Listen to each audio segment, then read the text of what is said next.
അവന്റെ കാമുകിയെ കാണുന്ന ആഗ്രഹം പറഞ്ഞു, അന്ന് വൈകിട്ട് വേലിയാടി പോവുക. ഇച്ചക്കെന്നെ ഇഷ്ടല്ലേ? ഞാൻ തുടങ്ങട്ടെ. ഈ പിള്ളേരെ കൈകാര്യം ചെയ്യുമ്പോൾ ഭയങ്കര പാടല്ലേ? ചെറിയ പ്രശ്നം വരുമ്പോൾ ആത്മഹത്യ, ലഹരി, കൊല്ലാൻ നോക്കുന്നു, വീട് വിട്ടു പോകുന്നു. എന്തൊക്കെയാണ് നടക്കുന്നത്? എന്തുകൊണ്ടാണ് ഈ ജെൻസി ഇങ്ങനെ കാണിച്ചു കൂട്ടുന്നത്? സിമ്പിൾ ആക്കി പറഞ്ഞാൽ പരാജയങ്ങൾ അവർ അറിഞ്ഞിട്ടില്ല. ഈ പുതിയ തലമുറ വിഷമങ്ങൾ അറിഞ്ഞിട്ടില്ല, കാത്തിരിപ്പിന്റെ വേദന അവർ അറിഞ്ഞിട്ടില്ല. ആഗ്രഹിക്കുന്നൊക്കെ പെട്ടെന്ന് കിട്ടുക. നമ്മൾ ഒരു സിനിമ കാണണമെന്ന് ആഗ്രഹം പറഞ്ഞു അച്ഛനോട്, എന്നാ കൊണ്ടാ കാണിക്കുന്നത്?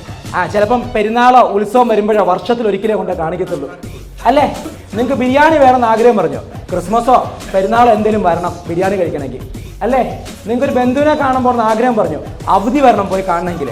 നമ്മുടെ പിള്ളേര് സിനിമ കാണണമെന്ന് ആഗ്രഹം പറഞ്ഞു, ഒന്നെങ്കിൽ അപ്പം തന്നെ അവർ ബുക്ക് മൈ ഷോയിൽ ടിക്കറ്റ് ബുക്ക് ചെയ്യും. കാണാൻ പറ്റില്ല, അവൻ ടെലിഗ്രാമിൽ നിന്ന് ഡൗൺലോഡ് ചെയ്തോ അവൻ്റെ ഫോണിൽ വരുന്ന വീഡിയോ സിനിമ അന്ന് വൈകിട്ട് തന്നെ കാണും. അവൻ്റെ കാമുകിയെ കാണുന്ന ആഗ്രഹം പറഞ്ഞു, അന്ന് വൈകിട്ട് വേലിയാടി പോവുക.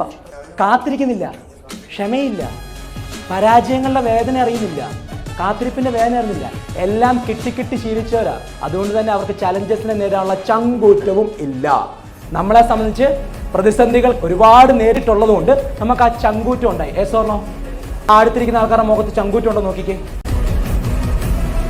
തോളത്ത് തട്ടി ഒന്ന് അഭിനന്ദിച്ചേ.